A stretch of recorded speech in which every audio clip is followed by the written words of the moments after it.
I'm John Dickerson. Join me for the Daily Report, weekdays on CBS News 24/7. The first presidential debate, hosted by CNN, CBS News 24/7 will cover it live with our political team providing pre- and post-debate analysis. Stream tomorrow beginning at 5 here on CBS News 24/7.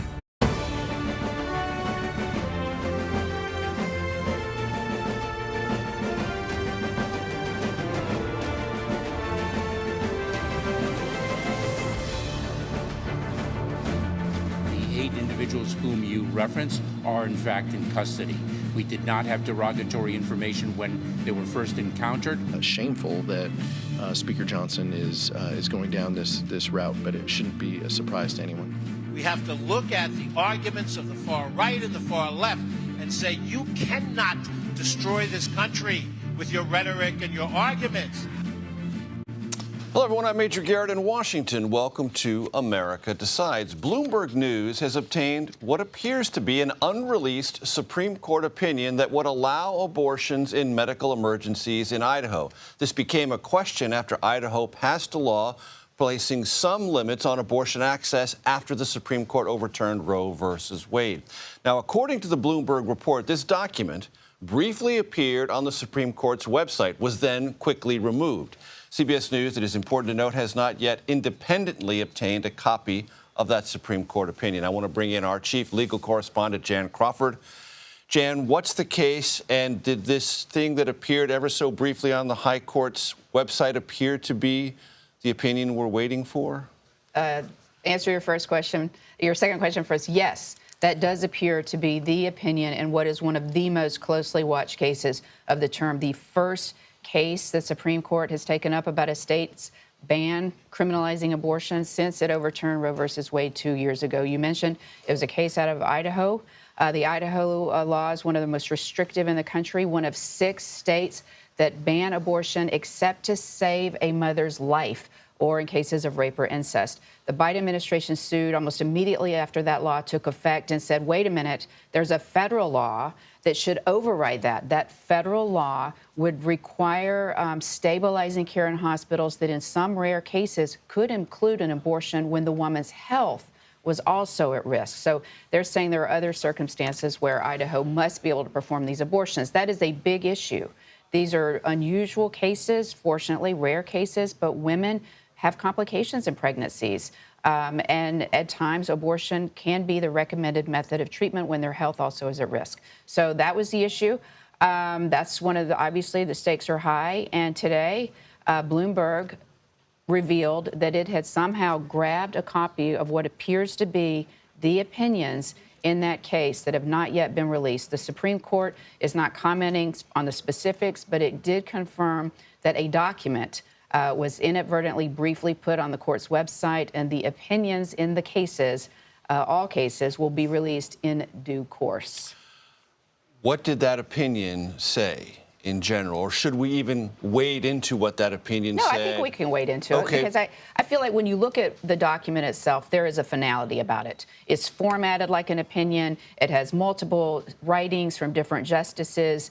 It looks to me, based on the argument, it's not a surprising outcome. Mm-hmm. And so I think this opinion, it may change some, it may change completely. But right now, this appears, I doubt that will happen because it does appear to have kind of this finality about it. And that means if this decision is the final decision and we get it tomorrow or the next day or sometime between the end of the term, they'll announce it from the bench like they do all their cases. They don't just pop them up on the website and take them back down. That means that the Biden administration has secured a win for now. It means that these rare abortions for medical emergencies when a woman's health is at risk can resume in Iowa, and this issue will then play out in the lower courts. The justices in the majority in this case, that's in this draft opinion, thought that the court had made a mistake by taking this case right now. There's still some unresolved issues in the lower courts. The Biden administration had urged the court not to take up this case. They did it anyway. Mm-hmm. And now the court is saying, you know what? We read the briefs. We heard the arguments. We shouldn't have gotten in.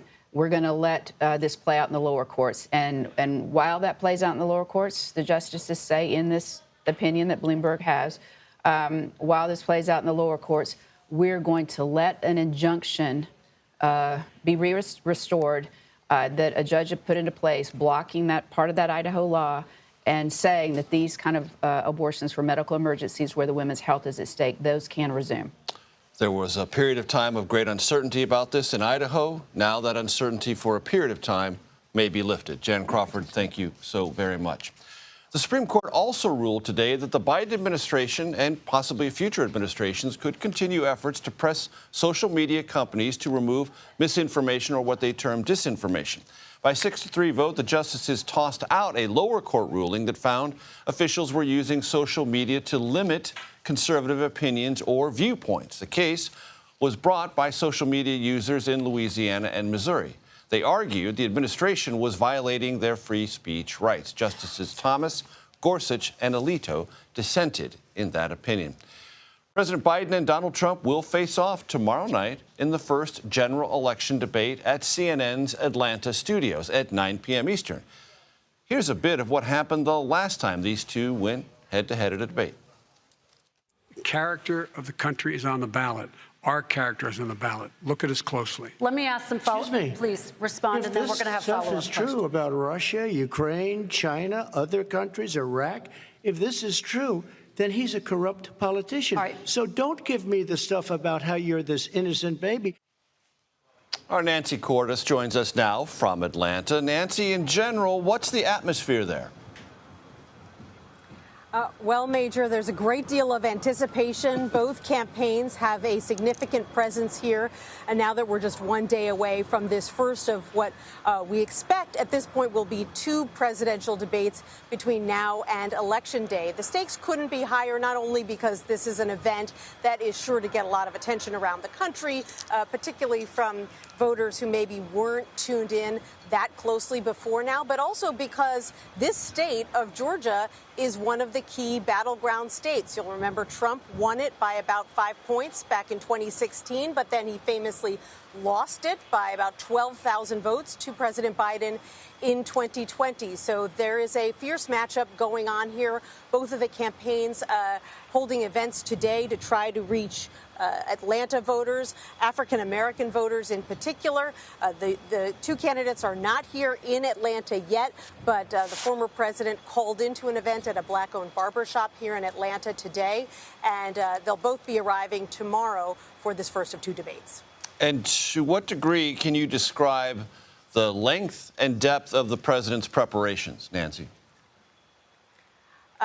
It has been lengthy, and by all accounts, it has gone into great depth. He's been holding sessions, formal sessions, informal sessions, mock debates with his key advisors at Camp David for the better part of 6 days now, Major. And that is meant in part to avoid a curse that has befallen a lot of presidents, where they don't do that well in the first presidential debate, often because they are consumed by their day job, which is a significant impediment, but also because, as we saw in 2012, President Obama didn't do that much prep because he thought, I've got this. I deal with these issues day in and day out. How much preparation do I really need to do? That's what his aides said his outlook was at the time. And then you end up being a little rusty when you come into these high-pressure debates. So they're looking to avoid that this time around with quite a bit of prep, while former President Trump, on the other hand, claimed in an interview with Newsmax today he doesn't need much prep. He's been studying these issues for years. I have to tell you, Major, the Biden team is pretty skeptical of that claim. They point out that he has, not been in public much at all over the past 4 days. He held one fundraiser in New Orleans, so they think that he's doing more preparation with his team than he's letting on. Nancy, also some news there today. Former Republican congressman, and he was also a member of the January 6th Select Committee, Adam Kinzinger, endorsed President Biden's re-election. And he also talked to you about something that the Trump campaign has tried to inject into the atmosphere around this, that, Biden will be on some sort of amphetamine or some sort of thing to jack him up for the debate performance. What did he tell you? That is to say, Kinzinger. What he told me, Major, is that Trump tends to turn to conspiracies every time there's a piece of information that doesn't go his way. After all, this is something that Trump did in 2016 before the debates with Hillary Clinton and 2020 before his last debate with Joe Biden. Kinzinger insisted that it's not going to work this time. Take a listen to what he told me. They're setting expectations that if Joe Biden does well and better than Donald Trump, it must be some outside influence like drugs. It's asinine. It's insane. It's disrespectful to the president of the United States, regardless of who's president.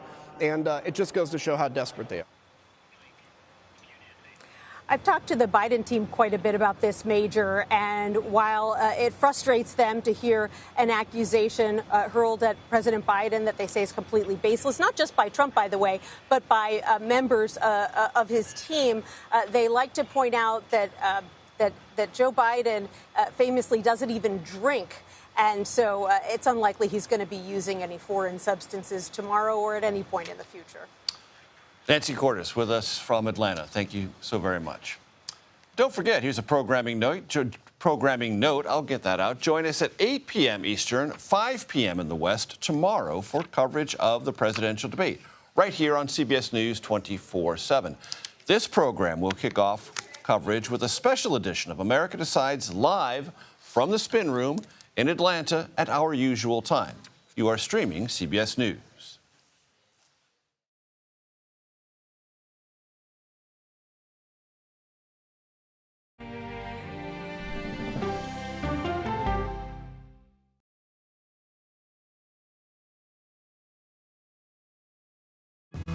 Coming up, our series. Wait a minute. Tom, is that you working the camera? Keep leaning out of your close-up.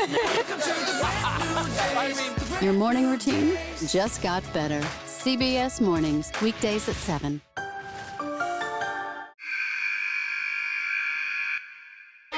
I had progressively fallen deeper into the world of online sports betting. The risk is the rush. What do you think is driving the spike in popularity? I think it's legality.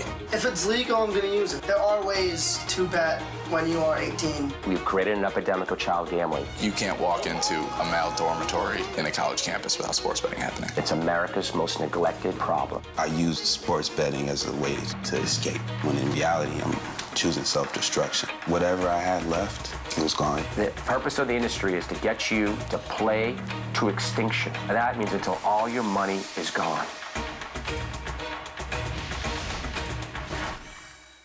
Go to the ends of the earth. Reach for the stars. Yeah, I just took off. That kind of thing. Oh, that's pretty good. Because there's always something new under the sun on CBS Sunday morning.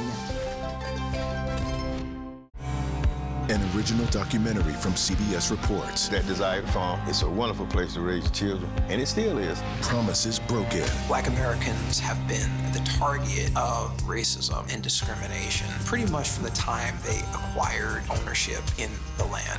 Costing black farmers hundreds of billions in generational wealth. They did everything to make sure we were run off that land. But communities are uniting to continue the fight. Collective ownership is powerful. To keep their land and their dreams alive. To watch my children play on land that we own means everything. So land is power. Most definitely.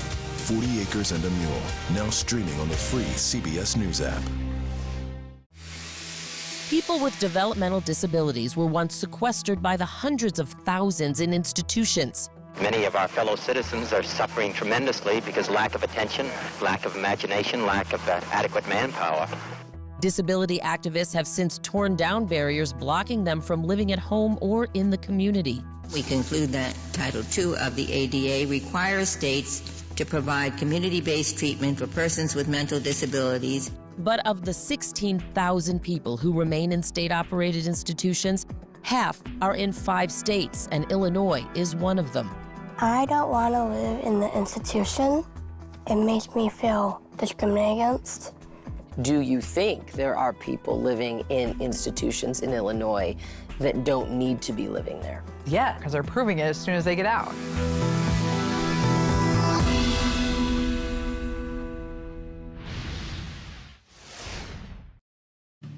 Welcome back to America Decides. House Speaker Mike Johnson is vowing to file a legal brief in support of Steve Bannon's emergency appeal in his contempt of Congress case. Bannon, a longtime ally of former President Trump, is supposed to report to prison Monday, that to begin serving a 4-month sentence. But Bannon is asking the Supreme Court to intervene to delay that. The Justice Department has urged the Supreme Court to reject this request. Bannon, you might remember, was convicted nearly 2 years ago for defying a subpoena issued by the January 6th committee. National political reporter for the Washington Post, Isaac Arnsdorf, joins us now. Isaac, we sort of summarized the legal back and forth. Let's skip that part. I'd like you to describe for our audience's benefit what effect Bannon has in Trump world writ large and with the former president on, let's say, a day-to-day basis.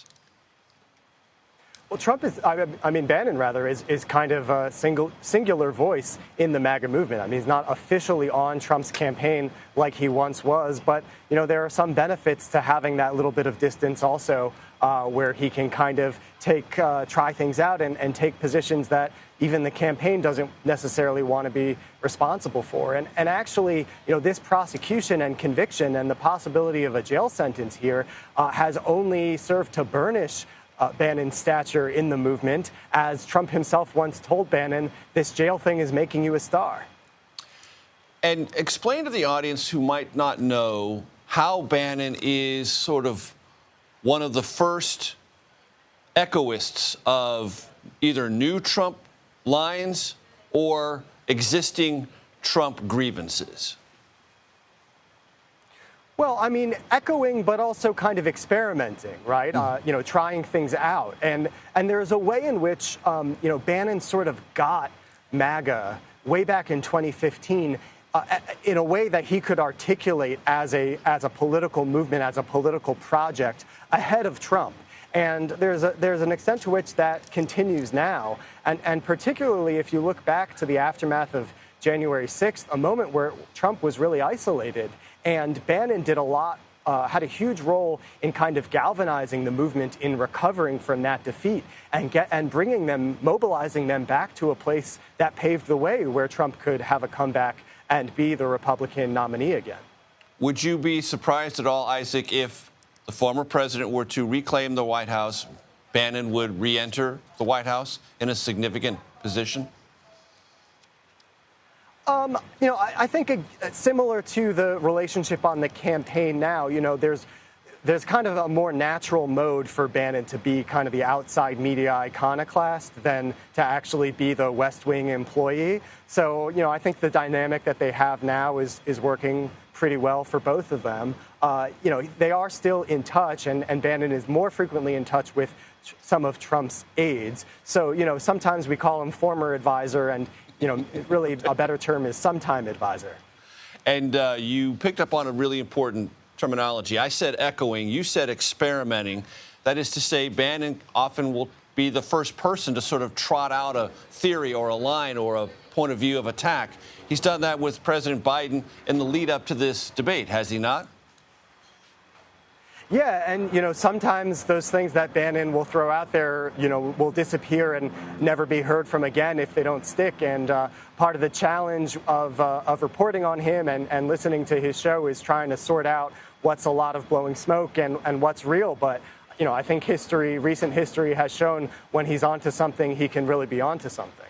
And what's going on now, if I've got time, is sure, you know, this delegitimizing of the legal system in parallel to the way that Trump and Bannon and their allies delegitimized the election system back in 2020, and the way that you know, Bannon described himself in a recent speech as a leading edge of being prosecuted, or from his point of view persecuted, in the same way as Trump and the January 6th rioters who have been convicted, and that he described it as that the audience, the MAGA movement, has to be the next wave on the beach.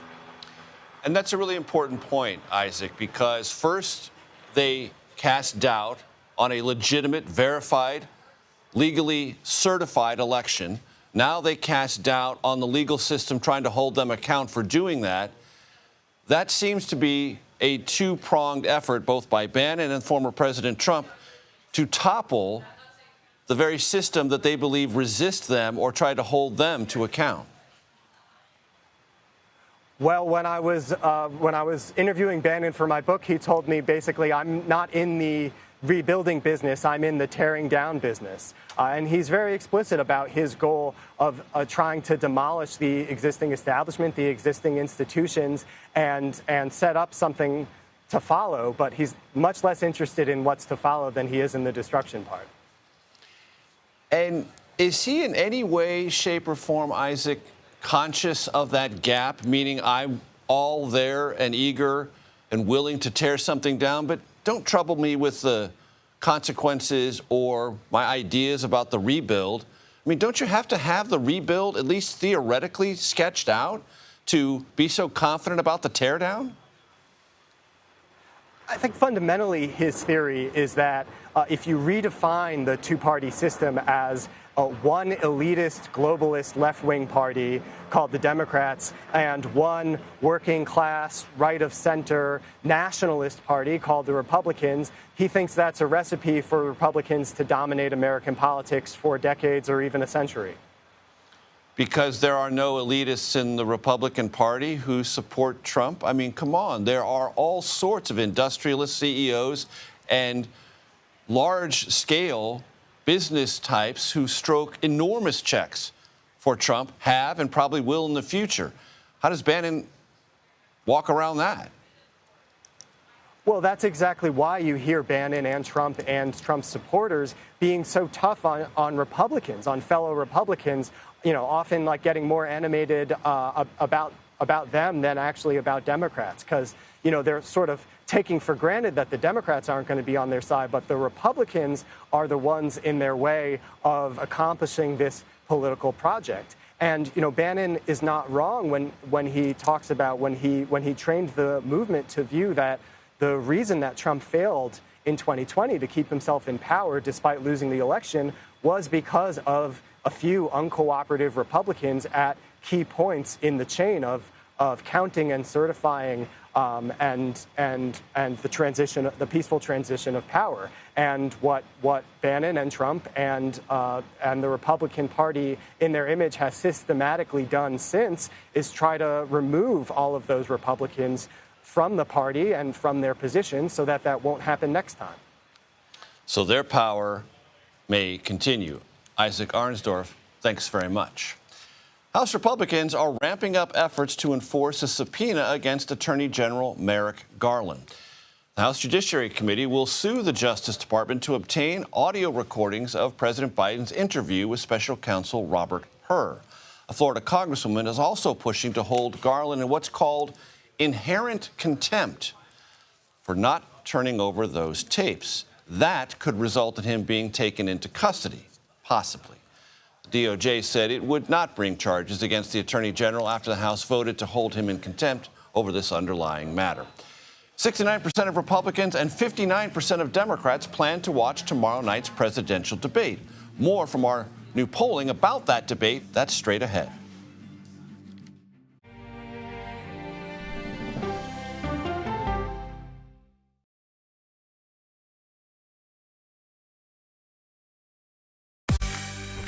On our places, bright, shiny faces. When you wake up in the morning, we want to be your go-to team. Nate has one of the quickest minds I've ever seen. Tony has a way of making people feel comfortable. Gail has this unbelievable knack to ask the question that you're asking at home. I've been told I could talk to a tree, and that's pretty much true.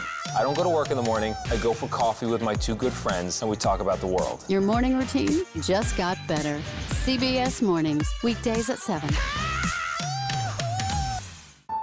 It didn't seem like anything could happen, because nothing ever happens in East Palestine, but it did. Authorities released toxic fumes from 5 derailed train cars. Residents, please evacuate. Acute bronchitis due to chemical fumes. Did you ever have these problems before the derailment? No, ma'am. This neighborhood's not safe no more. We can assure the community that there's not vinyl chloride entering their communities. Then why are there so many people feeling these various symptoms of bloody noses or difficulty breathing, bronchitis? That's a hard question to answer. We're talking about one of the most blatant releases of a mixture of some of the most toxic chemicals that we've seen in America. I feel like now I have a duty to warn other communities. If my daughter has to watch me die of cancer, at least it saves someone else.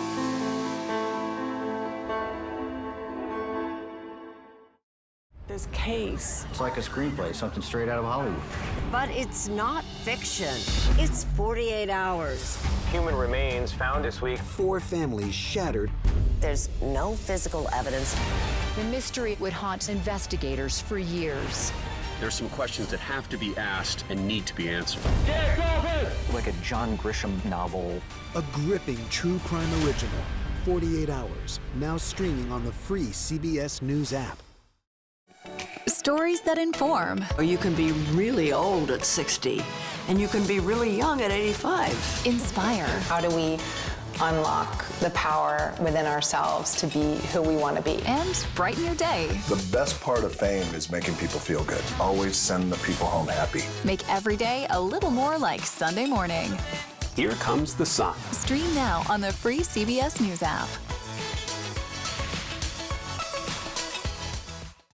Hello, everyone, and welcome to our Dragon capsule here in space. Sightseers in space, the thrill of a lifetime. Seeing the Earth from space, it was so exhilarating. But the risks that come with the territory. There have been 4 fatal accidents. That's a 1% fatal accident rate. Might make you look before you launch. If you had 1 out of 100 airplanes falling out of the sky, we'd have a public crisis. Space tourism, now streaming on the free CBS News app.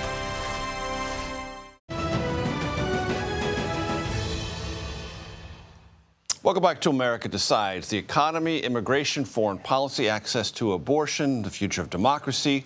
All those issues are expected to come up in one form or another during tomorrow night's presidential debate. Here's a question. What are Americans expecting to hear from those candidates? Well, we have an answer. CBS News Executive Director and Elections and Surveys, Anthony Salvanto, joins us now with brand new CBS polling on this very question. I eagerly await the answer. Anthony, what is on voters' minds? Brand new indeed, Major, out this hour. So we asked people, look, this in some ways will not surprise anyone. The bulk of people say they want to hear candidates' plans and candidates' policies. Look, there is no debate, if you will, that all of those issues are big, that people see big issues here. So that's behind that. There is this part this quarter here of those planning to watch who say they're wanting to see if the candidates have the mental and cognitive health to serve. And that reflects some of the data we've seen in other polling where there are concerns. There are concerns about each of these candidates and whether or not they do. I'm going to point this out, which is a little bit of the strategy that people like to engage in ahead of debates, right? How should they be? Well, look at Dems wanting Joe Biden to be more forceful, right? And some of that may be behind the idea that they think he's got a good record to run on. Democrats do. They think the economy's good. They got to make that case. But then look at Republicans saying, what should Donald Trump's tone be? And that's more polite. A little bit of strategy there. They like the fact that they think he's tough, but maybe they're thinking, how does he appeal beyond that base, Major? That sounds to me, Anthony, as if Republicans know that when Trump isn't polite or presidential, too aggressive, even if they agree or they think the country might agree with his points, he loses some ground.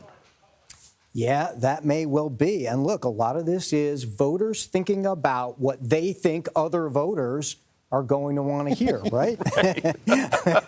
Hey, you can't avoid it. You know, if we're going to engage in, punditry and spin and everything else, let them have at it too. But look, on that very point, though, what do the candidates need to do besides explaining things? This one popped out at me, too. Avoid mistakes. And you got a higher number on that for Joe Biden. Avoid mistakes.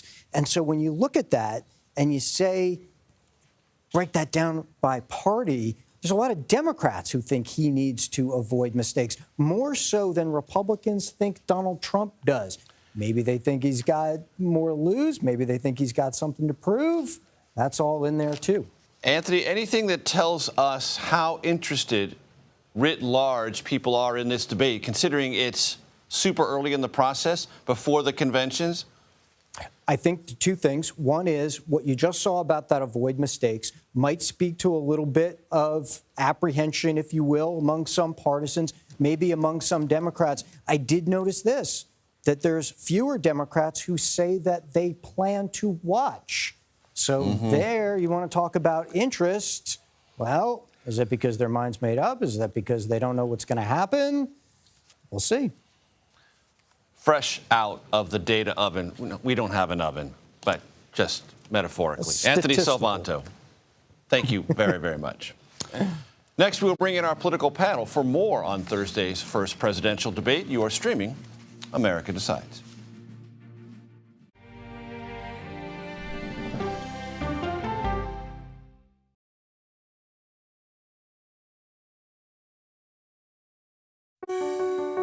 Washington is the seat of power. National security, foreign policy, global economics, every story comes through Washington in some way.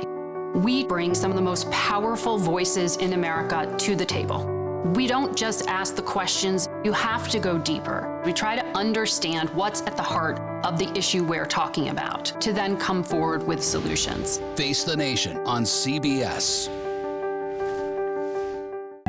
The justices ruled that Harvard and the University of North Carolina violated the Constitution. In the aftermath of the Supreme Court decision to end affirmative action in college admissions, uncertainty sets in for some students of color. Affirmative action really gave us an equal opportunity. CBS Reports explores the historic decision and what it means for those chasing an opportunity to change their lives. I knew that college was the ticket to break this cycle. The end of affirmative action, now streaming on the free CBS News app.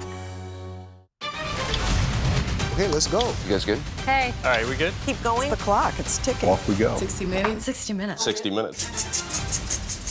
It's time for 60 Minutes, Sundays on CBS.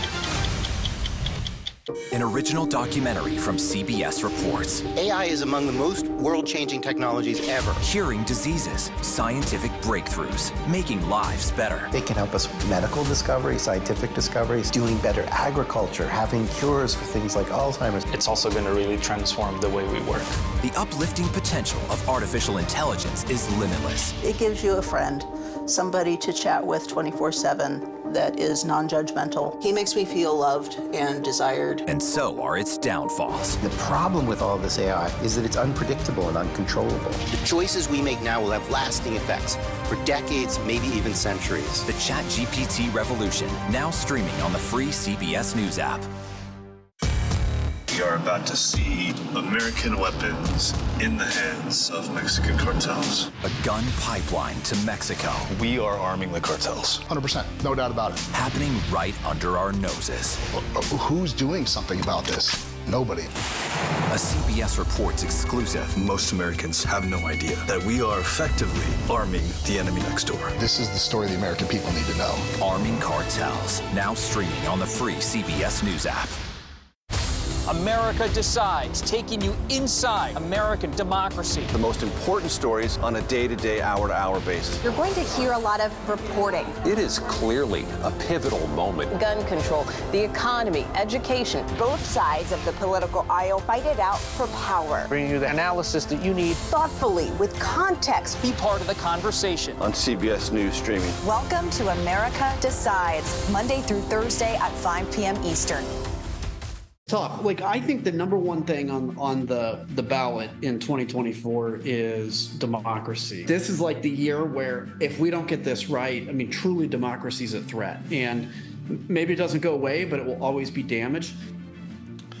That was former Republican Congressman Adam Kinzinger on my podcast and streaming TV show, The Takeout, way back in December.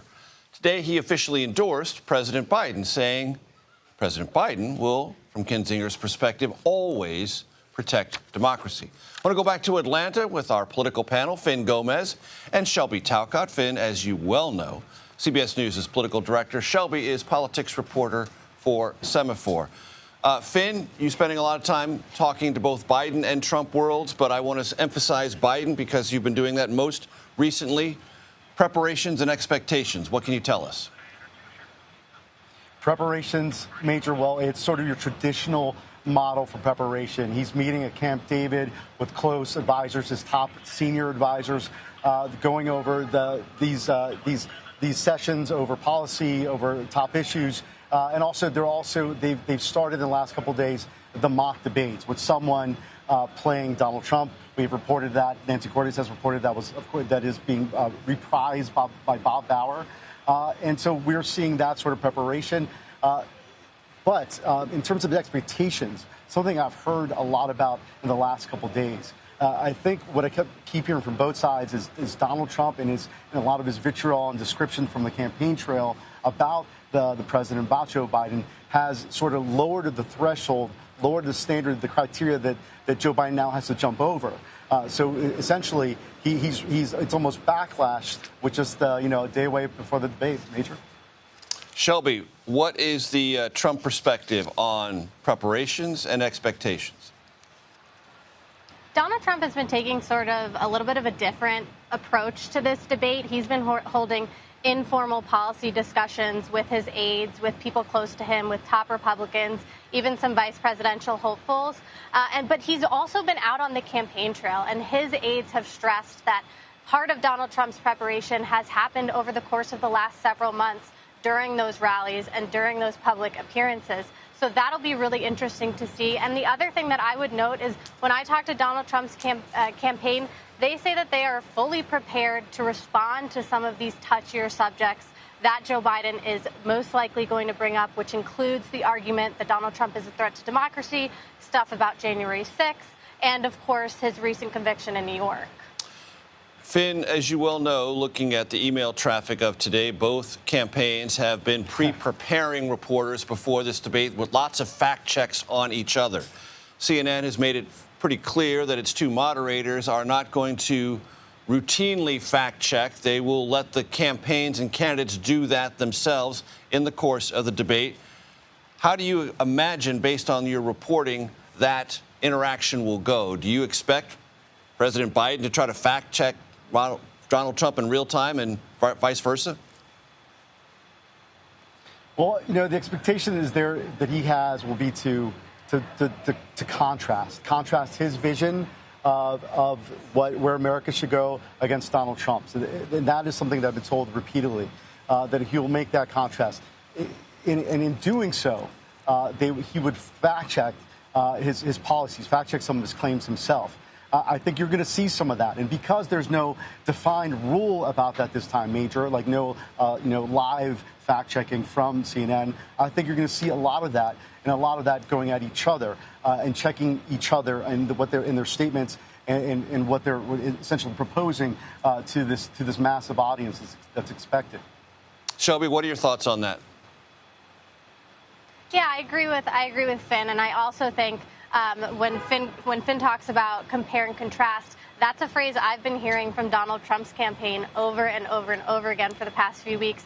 So you can expect that Donald Trump is going to try to do the same thing, compare and contrast his policies and his accomplishments with that of Joe Biden's. And I think in particular topics that are going to be front of mind for Donald Trump to focus on are the border and the economy. And so those are two things that I think we're going to hear a lot about tomorrow. Yeah, I've been told that too, especially on immigration, the southern border. Expect big swings on that, Major, coming from Trump towards Joe Biden tomorrow night.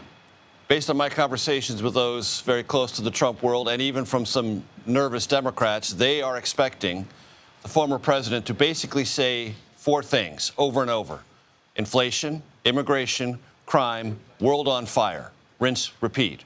Rinse, repeat. Finn?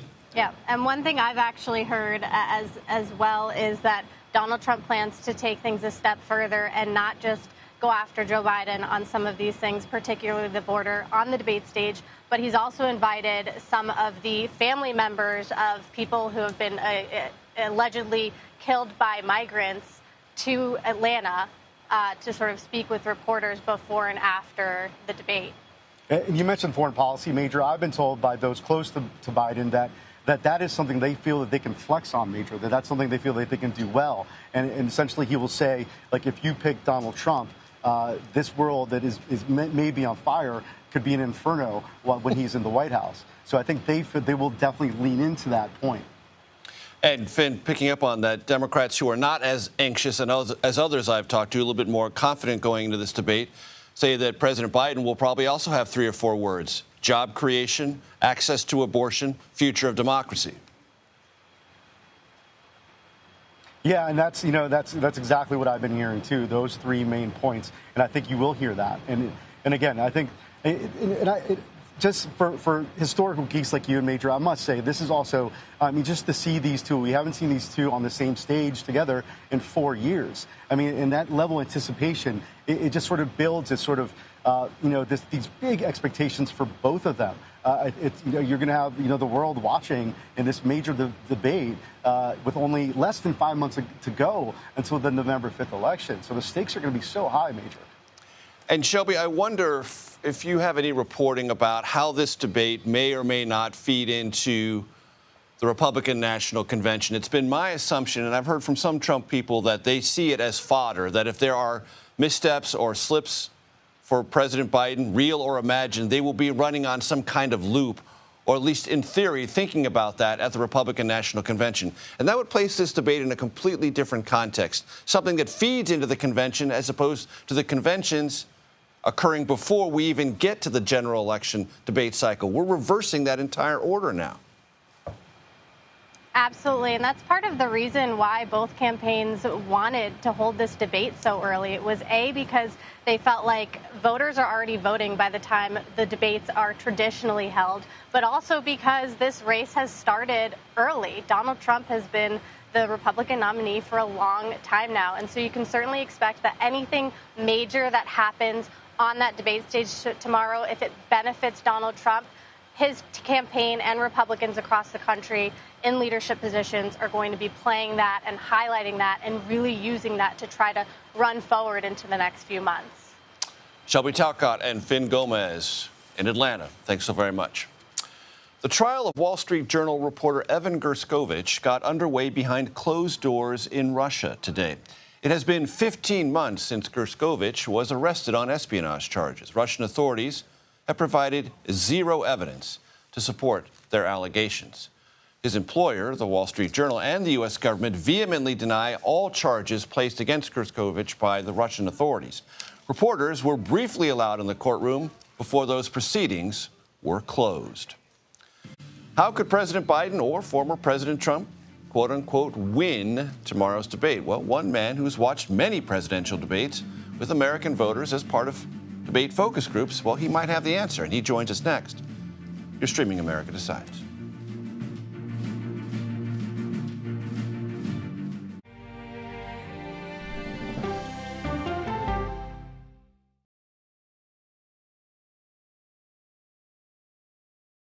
Go to the ends of the earth. Right now. We got something crazy. And reach for the stars. Here we are. Time. Yes, it's my comeback. Hey, this is pretty fun. But wait, there's more. Experience thought-provoking. Welcome to the idea of being a human being. Innovative and truly original reporting. Look through a telescope and go, wow. Because there's always something new under the sun on CBS Sunday morning. At this moment, terrorists could be plotting another attack. 9/11 triggered a counter-terrorist system that included a secret database. This person needs a closer look. A growing list of nearly 2 million people, including some Americans who say they're innocent. For 1 hour flight, I have to spend 6 hours to go and come back. CBS Reports explores the system, the people responsible for it, and those pushing for change. I'm not fighting against them. I'm fighting for them to do the right thing. The Watch List, now streaming on the free CBS News app. Don't miss true crime anytime you want, anywhere you go. With the 48 Hours podcast. Real crimes, real lives, real justice. There's some questions that have to be asked and need to be answered. Listen to 48 Hours on Apple Podcasts. An original documentary from CBS Reports. Imagine yourself in Manhattan with no police, no army, no mayor. The people of Haiti stare down poverty, corruption, natural disasters, and violence. 90% of the guns that are used by gangs in Haiti are American guns. but with an unbreakable spirit and eternal optimism. There are days where I cry, but we can't be discouraged. We still believe in Haiti. They're still able to look ahead with hope. Haiti is on the brink of transformation, a radical shift. Haitians are coming together and saying things must change. Fighting for Haiti, now streaming on the free CBS News app. Hey there, welcome to The Uplift. I thought she was a groom, and I stepped back and I went, oh, you're the queen. She's going to be with me every instant that I'm alive. I just wanted to see if you'd go to Disneyland with me today. I look over at him and he's smiling. I'm going to remember that the rest of my life. They told us when he was going to be born, he was only going to live for 30 minutes. It's really a miracle that he's with us today. The Uplift. Stream now on the free CBS News app. When you wake up in the morning, we want to be your go-to team. On our places, bright, shiny faces. I don't go to work in the morning. I go for coffee with my two good friends, and we talk about the world. Your morning routine just got better. CBS Mornings.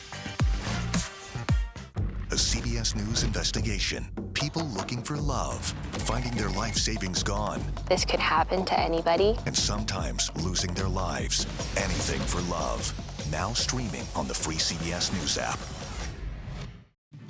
As President Biden and former President Trump wrap up debate preparations, they might want to consider some advice from a man who has seen and advised on several debates. In a new opinion piece for the New York Times, pollster and communications strategist Frank Luntz shares the, quote, secret, he says, he's learned from watching presidential debates over the past 3 decades. Quite fortunately for us, Frank Luntz joins us now. Frank, what is the secret you've learned, and what advice would you give to President Biden and former President Trump? I'm not sure it's a secret, but Major, you and I have been doing this now for more than 3 decades. And I'm looking down at you because I see you're laughing. We've been doing this for every debate since Ross Perot took the stage with George Herbert Walker Bush and Bill Clinton. An example of the secret is that it wasn't Bush looking at his watch that cost him that debate. It was actually Bill Clinton getting off his stool, walking towards the woman so upset over the deficit and what it meant to her and her family, and Clinton empathizing, biting his bottom lip, and showing that kind of emotion that voters so desperately wanted, rather than someone who was a little bit more distant, which was George Bush. Another example, of course, is Reagan back in 1980, asking the famous question, are you better off today than you were 4 years ago? Or what he did in 1984, cracking a joke at Walter Mondale's youth and inexperience. Sometimes all it takes is a sense of decency, where you communicate face to face. You look the voters straight in the eyes, I'm looking at you right now, and you communicate your heart and you communicate your soul. Now, let me give you an example of where it doesn't go that way. And that was Donald Trump in 2020. His abuse of Joe Biden in that first debate cost him massive numbers of suburban women who were up to that point undecided, liked Trump on policy, but didn't like his personality. And that debate really hurt him because it was too much. And so sometimes it's not winning the debate that matters, it's just not losing it. And Frank, that's a great point I want to pick up on, because as you know, in this process, preparation is also influenced by how you read the race currently. How do you read the race currently, and therefore, how do you think that ought to inform how Biden and Trump approach it?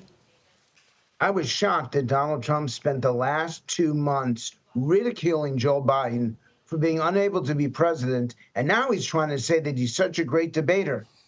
Donald Trump lowered the expectations for Joe Biden so low that if he completes a sentence, if he has a complete thought, the public's going to say, wow, he's perfectly fine.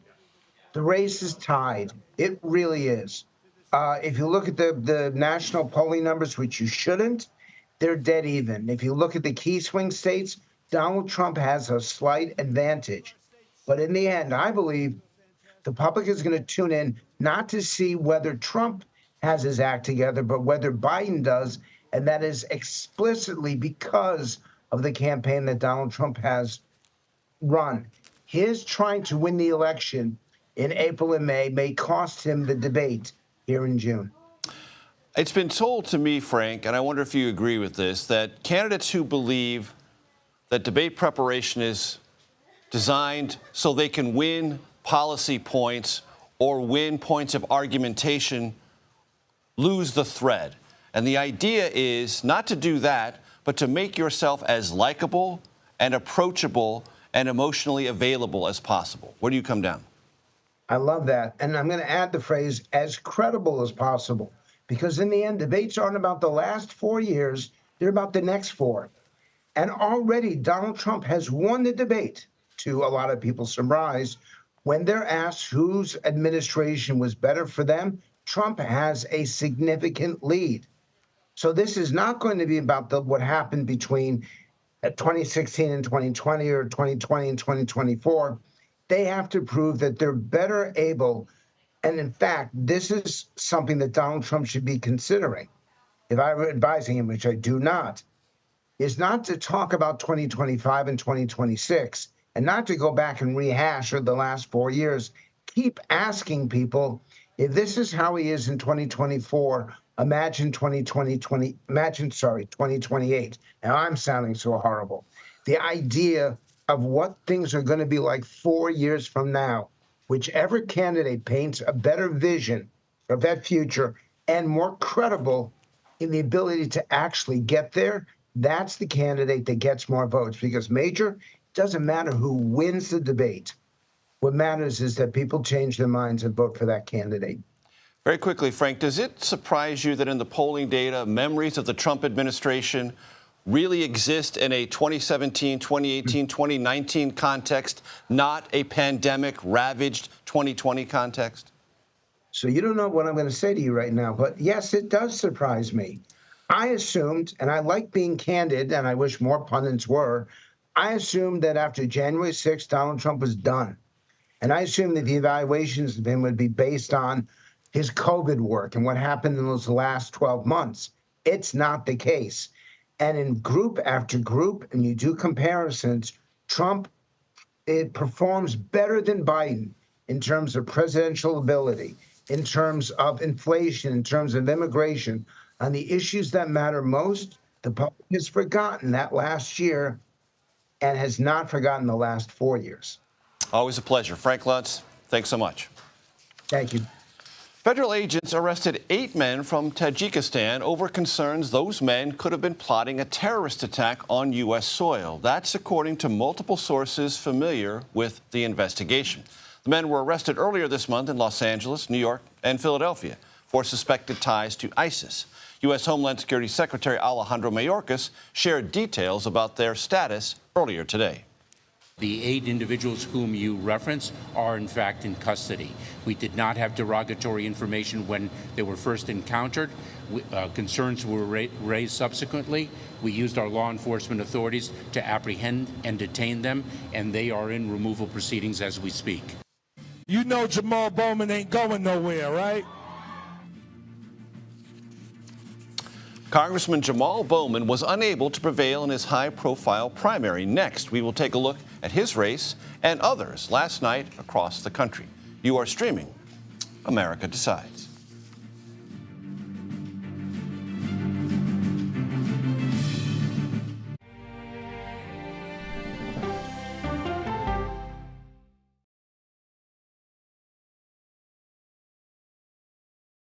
Okay, so let's just start at the beginning. Well, let me start with this. What is at stake here? What is the answer then? Do you know why? You want me to just keep going? Is that a good thing or a bad thing? Were there death threats? How is this possible? What's wrong with that argument? Are you saying they lied? Have you told the government that? Why won't you say the word crisis? You're not answering my question. Is that scary? Does that make sense? What do you mean? What does that mean? Did any of that make sense?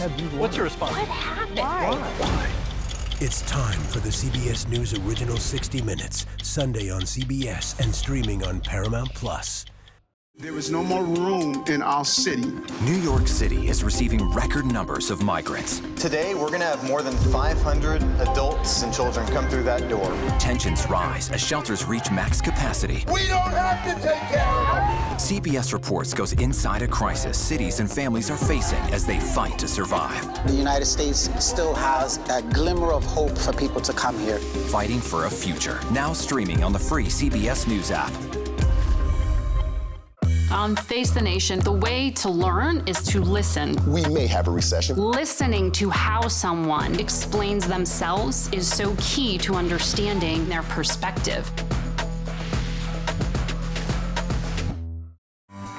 An original documentary from CBS Reports. Since you started La Soup in 2014, do you have any sense as to how much food you've rescued from the landfill? We've rescued 4.5 million pounds. I can't even fathom how much food that is. And that's one little person in one little city in America. We're going to call this chicken piccata. We did 450 of these meals today. This is the exact dish that you and I are going to have. Yep. Oh, really good. Is it good? Mm-hmm. Having a plan of how to keep people fed should be in every single city. If we eliminated food waste, could we eliminate hunger? Yes.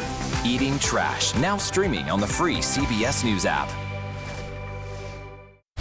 America Decides, taking you inside American democracy. The most important stories on a day-to-day, hour-to-hour basis. You're going to hear a lot of reporting. It is clearly a pivotal moment. Gun control, the economy, education, both sides of the political aisle fight it out for power. Bringing you the analysis that you need. Thoughtfully, with context. Be part of the conversation. On CBS News Streaming. Welcome to America Decides. When people say who's first to get in the morning, that would be me. Morning news matters because it sets the tone for your day, and it's a way of getting you started. Day to day, that first draft of history, it happens right here. We're going to uplift you. We're going to send you out your way. We take you places, we teach you new things, and we make you feel like, you know, it's not all bad. People say to me, you always seem to be having a good time. And you know what? You're right. Your morning routine just got better. CBS Mornings, weekdays at 7. And if you hold a strong belief, you still must work with other people who don't share that belief, because America hangs in the balance. CBS News projects that Westchester County, New York Executive George Latimer has defeated incumbent Jamal Bowman in last night's Democratic primary. The race for New York's 16th district was the most expensive House primary in U.S. history. A focus of Latimer's campaign was condemning Congressman Bowman's criticism of Israel's war with Hamas. For more on last night's primary results, New York and elsewhere, I want to bring in Hunter Woodall. Hunter, why was this race so expensive? I know New York is an expensive media market, but give the viewers a sense of how much money was spent, how much by the campaigns and how much by outside forces. Well, Major, this primary was obviously very contentious amongst Democrats, and it's always hard to beat an incumbent, but you saw millions and millions and millions in outside spending. You talked about, obviously, the factor that, Israel as an international affairs issue was in this race. The United Democracy Project, a super PAC affiliated with the American Israel Public Affairs Committee, spent over $14 million trying to oust Bowman, according to Ad Impact. That's a lot of money. That was obviously, the majority of the, more than the majority of the spending in this race. But it shouldn't be lost. Bowman had also taken some contentious votes that went against other Democrats at times. I mean, it can't be forgotten. He voted against the bipartisan infrastructure law that was a major part of, obviously, President Biden's early time in office. So he'd taken those stands against Democrats that sort of, laid the groundwork for what we saw last night. The shorthand for this race was a moderate against a progressive, but Latimer says, hey, wait a minute. I'm a progressive. I'm just not where Bowman is. Well, that's what you see in Congress. Bowman is a member of the group that, refers to themselves as the squad. Yes. And obviously, the squad can take very lonely stands in Democratic politics sometimes. And it shouldn't be forgotten, too. There are other members of the squad who have primaries later this year, including Cory Bush in Missouri and Ilhan Omar in Minnesota. So we might yet see, this testing of progressives continue out throughout the summer. Something happened in Colorado with Lauren Boebert. What was that? So Representative Boebert is one of the more odd primaries that played out this cycle. She was high visibility, pro-Trump Republican, but who's had some, let us say, moments of public visibility that did not land well, as the kids might say. And she, she struggled in the 2022 midterms in her district. Barely won. She barely won. 546 votes over the Democratic challenger. That was surprising. So she then moved to she then shifted to running in a different congressional district, more reliably Republican, vacated by Ken Buck. Exactly, and that was a more favorable environment for her. And there were many anti-Boebert candidates who split the anti-Boebert vote, and she prevailed quite easily. Very quickly, what happened in Utah that we should pay attention to?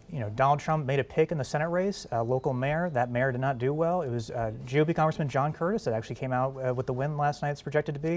And obviously that's a bit of a setback for Trump in a state that is not overwhelmingly Trumpy, but is red. Hunter Woodall, as always, thanks so very much.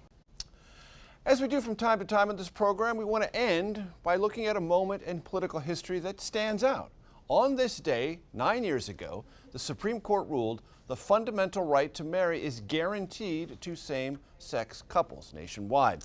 The case was brought by a couple who were married in Maryland because Ohio at the time prohibited same-sex marriage. What you're looking at is the scene outside the High Court after the decision was announced. Then President Obama called it a, quote, victory for America.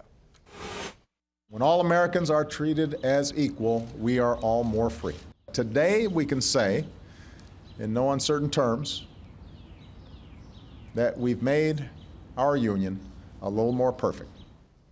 You might remember this site. Here was the White House that very night, lit in rainbow colors in celebration of that Supreme Court decision. That does it for today. We will be back with another edition of America Decides tomorrow at 5 p.m. Eastern. The Daily Report with John Dickerson, well, that starts right now.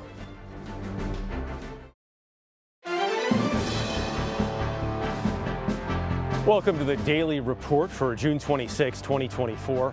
I'm Jeff Glor, in for John Dickerson. The border in the spotlight. Homeland Security Secretary Alejandro Mayorkas visits Arizona to tout the president's plan. He says